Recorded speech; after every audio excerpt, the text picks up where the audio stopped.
The regard for competition was called empty mind. It's free of fear of life or death or success or failure or anything.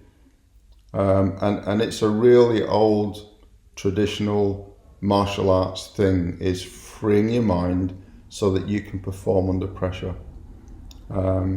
If anybody watches the Last Samurai film, you'll see it in that, and it's actually done quite well. So what Kashiwazaki here is saying is that it's like preparing for battle,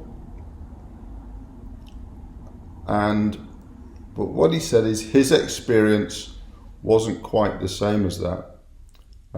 He said that everybody is nervous before a competition, but he concentrated on producing a complete, total self-confidence in himself, and he would tell himself repeatedly that he's trained hard, he's trained well, and he can win. And he absolutely believed in every competition that he could win it. Totally. It's the only possible result that he could think of because of all the work and all the preparation that he's done. So he never entered a contest unless he was really prepared for it. But perhaps he said it's necessary to do that, to be a little bit mad, a little bit crazy. And I'm going to talk about that in a minute, because what he thinks, or this is my interpretation, what he thinks was crazy is actually now quite common, and it's called mental rehearsal. You don't just imagine yourself doing something. You don't just visualize it. In your head, you're actually there.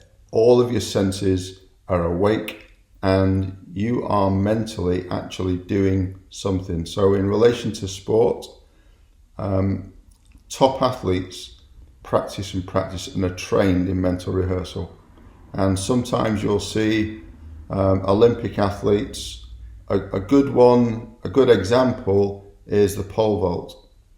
If you watch the pole vaulters before they start their run-up, they're physically talking to themselves. You can see their lips moving, and they're talking to themselves. Now, they're not just trying to talk them into getting over that bar. They are mentally running down that track in their head, and then they're planting that pole, and then they're pushing and driving and going over that bar. And they're physically doing it, even though they haven't moved. But their brain is doing it, actually doing it. Not just thinking about it, really, actually doing it. And that's possible, and it takes practice. And that's what Kashiwazaki used to do. He was a teacher, and he was in a rural province in Japan, miles from anywhere. And the local judo school wasn't giving him anything like the kind of training he needed. So he would go and be polite and do his practice in randori, but it wasn't going to prepare him for a world championships. So he would do shadow randori, but he was just in the middle of nowhere on his own. So he didn't have any good training partners. So what he would do is wait till night time, go out into the middle of the sports field, and he would practice uchikomi. But he called it shadow randori. So he wasn't just repeating the same thing, which is what we need to do to start, and that just gets the good drills and the good movement. But you can do randori, you can fight people and win.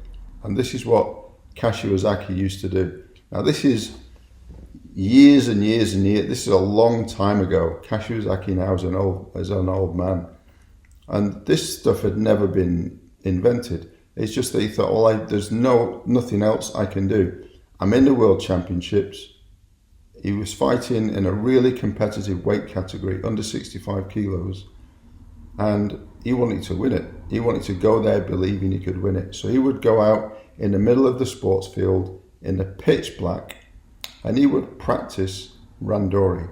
So he might practice against a certain size person mentally, and he would be gripping and fighting and countering, and he might repeat something, the same counter or the same combination, hundreds and hundreds and hundreds of times against somebody who's attacking him in his mind in all sorts of different ways. So he would do that for months and months and months, night after night after night after night, and that's why he thought he was a bit mad.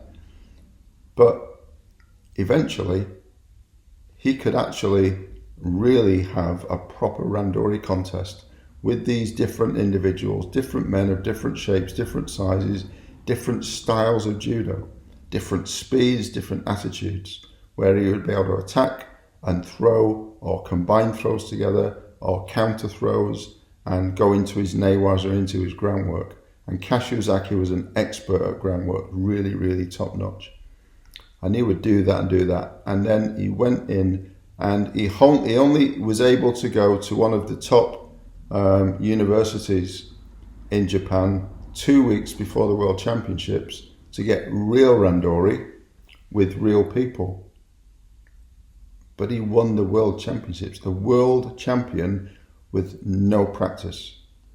And that is what you can do. I'm not saying you're going to be a world champion, but there is no reason why you cannot develop your judo and be really, really good. You need to have some discipline. Now, you need a plan and you need a routine. That's for your schoolwork, for time chatting with friends, time on a computer screen, doing whatever you want to do, just relaxing, exercising, and doing your judo. And every Friday, look back at it and think, okay, what did I do really well? Did I stick to my plan? Did I miss a few things? What did I do well? What do I need to develop? And decide for yourself, okay, this is what I'm going to do for the next week. All right? And then relax. Have a bit of time off. Have a treat. Just chill out a bit. And then when it's ready for the following week, get stuck in and you'll start to feel proud of yourself.